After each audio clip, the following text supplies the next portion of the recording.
des chantiers de construction des logements location-vente, de l'ADL, mais aussi des logements LPP. Le reportage est signé Hasna Zoubeli. Grâce à ce nouveau système de suivi, des centaines de milliers de souscripteurs au programme ADL et LPP pourront désormais suivre l'avancement des travaux de leur futur logement par wilaya et projet grâce à des photos, infos et commentaires illustrant l'état d'avancement de ces chantiers.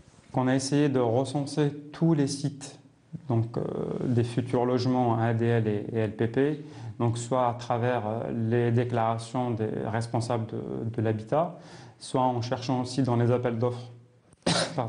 Les appels d'offres dans les journaux. On a essayé d'avoir un premier jet. On a créé un petit module dans le Kalia.com, dans le site, où on a mis les photos, qui étaient déjà prêtes, les dates de début de chantier, fin de chantier, quand les informations, bien sûr, étaient disponibles, avec la consistance surtout du site. Ce système de suivi est mis à jour par les souscripteurs eux-mêmes qui, grâce à leur contribution, le Kalia.com met à jour les informations relatives au projet et offre ainsi à l'ensemble des souscripteurs une information fiable, complète et actualisée jusqu'à la livraison des logements. On table beaucoup sur l'interaction des souscripteurs ADL et tous les Algériens internautes, en nous envoyant des photos, au fait, si quelqu'un habite à côté de Fayet, le site. Donc, une fois par deux semaines ou un mois, il peut toujours nous envoyer des photos des sites. Et dans un proche avenir, l'équipe de Kalia.com devra travailler en collaboration avec le ministère de l'Habitat.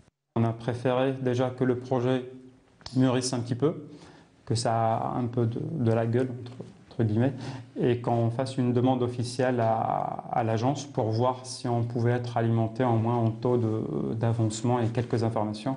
Les projets ADL et LPP devront être livrés aux premiers souscripteurs d'ici la fin de l'année 2015. D'ici là, les souscripteurs peuvent suivre le taux d'avancement de leur logement sur le net.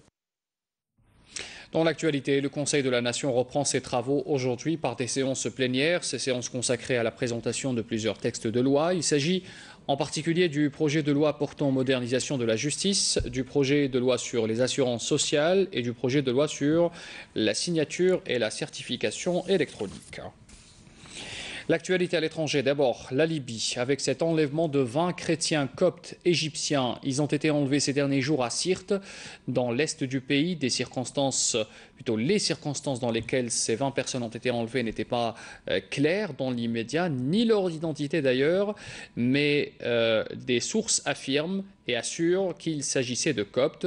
La Libye, où travaillent, il faut le rappeler, des dizaines de milliers d'Égyptiens, notamment dans les secteurs de la construction et de l'artisanat, a déjà été le théâtre d'enlèvements et d'assassinats de coptes ainsi que d'autres étrangers de confession chrétienne.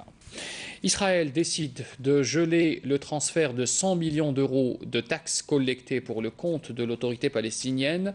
C'est une mesure qui vient en riposte à la demande palestinienne d'adhésion à la Cour pénale internationale. Cette décision concerne le transfert de fonds effectués tous les mois à l'autorité palestinienne pour le paiement de ses fonctionnaires. C'est un nouveau crime de guerre israélien et nous ne reculerons pas face aux pressions, c'est ce qu'a déclaré le négociateur en chef palestinien Saïb Erekat en réaction à cette décision israélienne. L'avion Air Asia, la météo a été finalement le facteur déclenchant de l'accident de l'appareil dont les moteurs ont probablement été endommagés par